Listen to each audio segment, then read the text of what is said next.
เยี่ยมแมวเหมียวตอนกลางวันเหมียวตอนกลางวันนั่งนอนกันนั่งนอนหลับกันหรือเห็นหลวงปู่มาก็ลุกขึ้นมาแล้วลุกขึ้นมาดูหลวงปู่หลวงปู่มาเยี่ยมน้องเหมียวน้องเหมียวเม็ดให้ไว้กินไหมลูกกินไหมทองเล็ก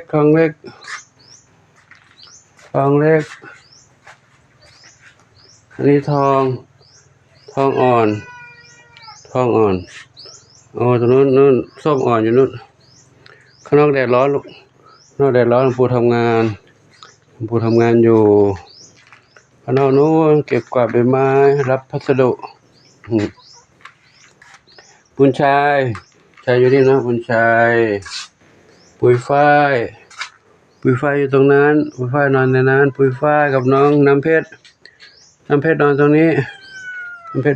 นะมาลูกปู่ไปเขามาเยี่ยมลูกนะนอนพักผ่อนดูนะแล้วนะปู่ไปดูน้องกระต่ายก่อนน้องเต่าอยู่ตรงนี้เต่ากินข้าวกินอาหารแล้วอยู่ตรงนี้กระต่ายน้อยกลางวันกระต่ายน้อยก็จะร้อนกระต่ายน้อยหลบอยู่ในกระเบื้องอยู่ใต้กระเบื้องอุ่นไม่ร้อนอุ่นสีเป็นดำนี่ใครลูก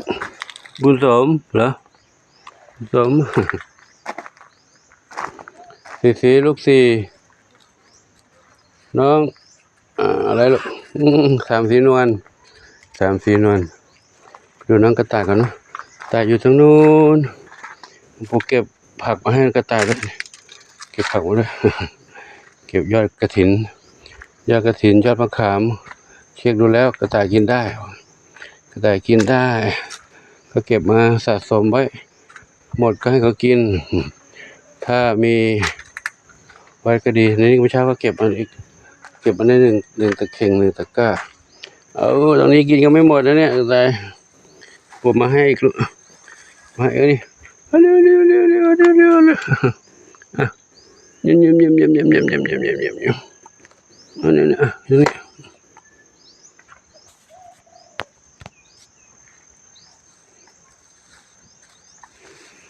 มาให้เร็วมาเล่นไหนอ่ะไปไหนล่ะวิ่งเล่นถนนเหรอ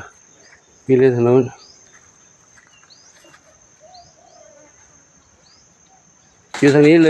ลยอ่ะนี่กินปั๊บกินเลยน้องกระต่ายน้อยขาวมณีจำปีจำปาก็พยายามให้อาหารหลักก็คืออาหารเม็ดที่เขามาประกอบมามีสารอาหารครบถ้วนแล้วนะส่วนพืชผักทีนี้ก็หาเก็บทีนี้แหละก็เช็คก่อนว่าตัวไหนกินได้กินไม่ได้เก็บให้เขากินพืชบางชนิดก็กินแล้วก็ไม่มีประโยชน์ก็ไม่ได้ให้อันไหนที่มีประโยชน์ก็เก็บเข้ามาแต่เขาบอกว่าให้กินผสมผสานหลายๆอย่างจะได้สารอาหารครบไม่ได้เจาะจงอย่างใดอย่างหนึ่งอันไหนที่กินได้ก็เก็บมาให้กินอันไหนที่กินไม่ได้ก็หลีกเลี่ยงไม่ให้กิน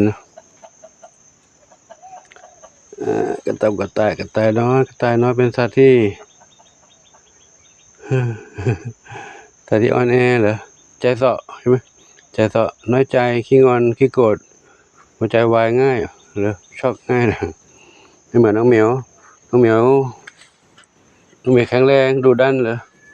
แข็งแรงดุดันนี่ก็แวะมาเยี่ยมน้องเหมียวให้เขาพักผ่อนกันนะให้เขาพักผ่อนตรงนี้กันหลวงปู่ก็แวะมาเยี่ยม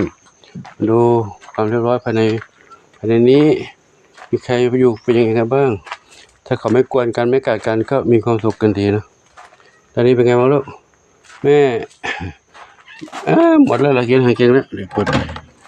ให้อาหารใหม่นะแม่ดำหนวดอยู่ตรงนี้เดี๋ยวไม่เอามาลูกกลัวอาหารให้ลูกอะไรกินนะนี่นะนี่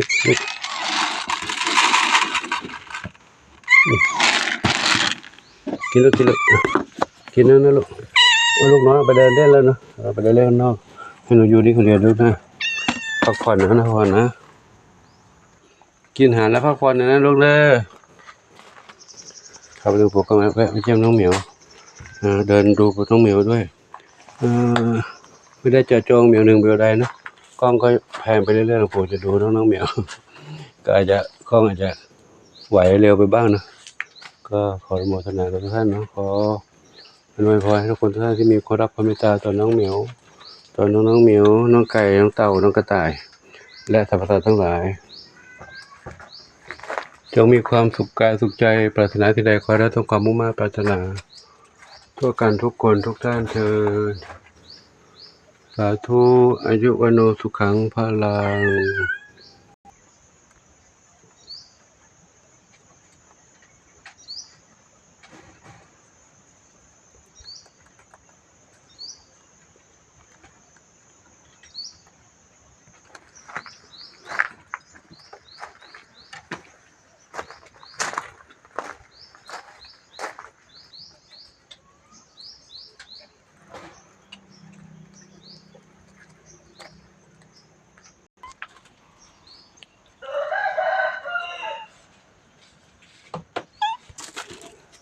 หลวงปู่ก็ขอยุติคลิปนี้ไว้เท่านี้ก่อนเนาะพบกันใหม่คลิปต่อไปขอความสุขจงมีแด่คนทุกท่านทั่วกันทุกคนทุกท่านสาธุ